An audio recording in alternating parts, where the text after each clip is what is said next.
Bueno, profesor, bienvenido a esta pequeña introducción. Yo voy a decir principalmente qué son los patrones de diseño y por qué los debemos usar, además de nombrar una pequeña parte de ellos agrupada.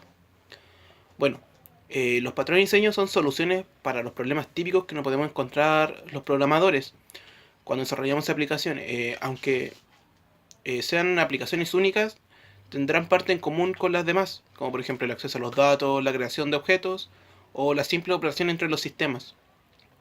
En lugar de reinventar una solución, podemos solucionar estos problemas utilizando algún patrón, ya que son soluciones probadas y documentadas por una variedad de programadores alrededor del mundo. Bueno, ¿y por qué deberíamos usar estos patrones de diseño? Bueno, como ya mencioné, si queremos desarrollar una aplicación robusta y fácil de mantener, debemos cumplir ciertas reglas. Aunque estas reglas de diseño son recomendables, no son obligatorias, porque a la hora de crear alguna aplicación siempre podemos decidir no aplicarlas. Pero si no lo hacemos, hay que ser conscientes de la razón por la que no lo hacemos y las consecuencias que va a conllevar no hacerlo.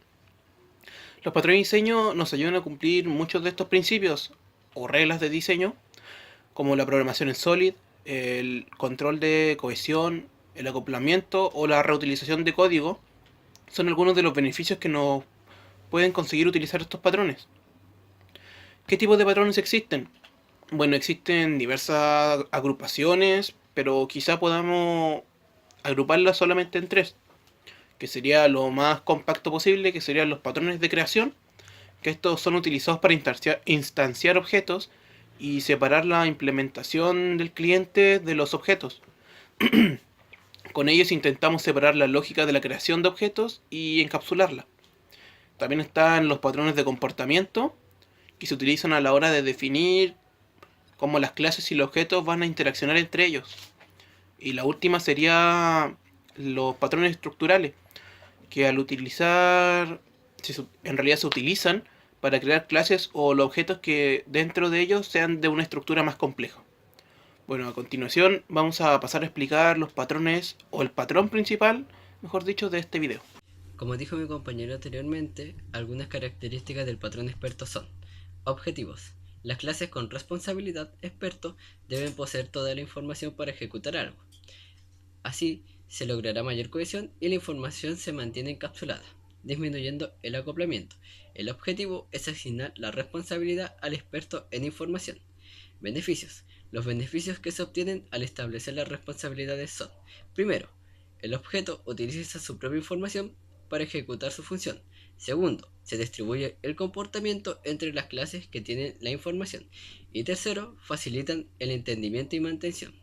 Solución: asignar la responsabilidad al experto en información. Identificación. Las clases deben hacer las cosas relacionadas con la información que poseen e identificar la clase que posea la información necesaria para desempeñar la función. A continuación, mi compañero dará un ejemplo sobre el patrón experto. Muy buenas, mi nombre es Gerson Vázquez y en este apartado del video les enseñaré un ejemplo donde podemos implementar el patrón de diseño experto. Sabemos hasta ahora que el patrón de diseño experto nos dice lo siguiente, que la responsabilidad de instanciar un objeto o un método, esta debe caer específicamente en la clase de la cual contiene esta información para poder generar o dar resultado o ejecutar este método o instanciar este objeto correctamente. Entonces, el ejemplo que les daré ahora es el siguiente. Primero, como problema tenemos que este ejemplo de código, ¿cierto?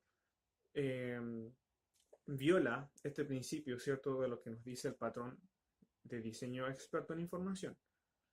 Tenemos que una clase informe, la segunda clase presentador de informe. Tenemos que presentador de informe tiene un método de la cual utiliza información que no maneja, por ende tiene que llamar a la clase informe. Claramente vemos que viola este principio. Y ahora, aplicando lo que es el patrón de diseño de diseño experto en información, vemos, quedaría el código de esta manera, así sí, con la siguiente imagen. Vemos que los métodos que tenía presentador de informe recayeron a la clase informe, de la cual informe es experto, que contiene los datos necesarios para ejecutar este código de una forma eficiente, porque no tiene que llamar a ninguna otra clase en ningún otro lado, sino tiene los datos necesarios para poder ejecutar este método. Y así, presentador de informe, lo único que tendría que hacer es llamar al método que se encuentra en el informe, nada más. No tendría que acudir a ningún dato que no tiene, al contrario. Le es mejor llamar a un solo método y así tener el resultado esperado. Mi nombre es Gerson Vázquez y ahora les dejaré con mi compañero Manuel Terán, quien les dará la conclusión de este video. Bueno, en esta conclusión solamente voy a decir que si no usamos los patrones, deberíamos empezar a hacerlo, ya que nos ayudan bastante a estandarizar el código o haciendo que sea mucho más comprensible para otros programadores. Son muy buenas herramientas y como programadores siempre deberíamos estar usando las mejores herramientas a nuestro alcance. Pero siempre hay que usarlos con sentido común. De nada sirve aplicarlos si no tenemos una buena razón. En este caso, el patrón experto en información se debe aplicar cuando una clase tiene un método, y dicho método debe estar siempre dentro de la clase que conoce toda la información necesaria para crear este mismo. Con esto concluimos esta presentación, espero que la información quedara bastante clara y pudiera entenderse de la mejor manera. Además de esto, nos ayuda a nosotros a entender de mejor manera este patrón y para qué sirve. Esto en general los patrones. Gracias por su atención, profesor.